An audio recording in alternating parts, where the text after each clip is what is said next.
Hello, it's Dr. Joseph Ayala from San Diego Center for Integrative Family Medicine, and today I'm talking to you women out there that have PMS symptoms. I know it's prevalent out there. I see it throughout my practice. A lot of women will come in, and when I ask them about PMS, they'll say, oh yeah, I just have to live with it. But you don't really have to live with it. The PMS can be anywhere from a couple days to a couple weeks. I understand that. It can be irritability and cramping and bloating and breast tenderness.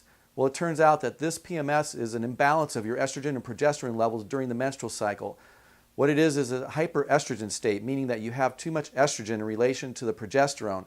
And when we reduce that estrogen and get your body to metabolize it better, the PMS symptoms get better and under more control, and sometimes will go away completely. Now, there are a lot of natural ways of doing this, so you don't need to be on drugs, and you don't need to be on birth control pills if you don't want them.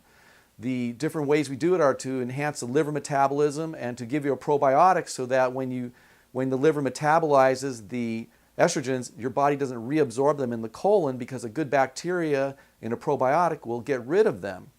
So there's a lot of different things we can do. There are many different steps.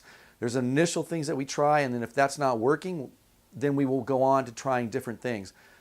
In the beginning, though, about 80% of people do get better with the initial things that we try.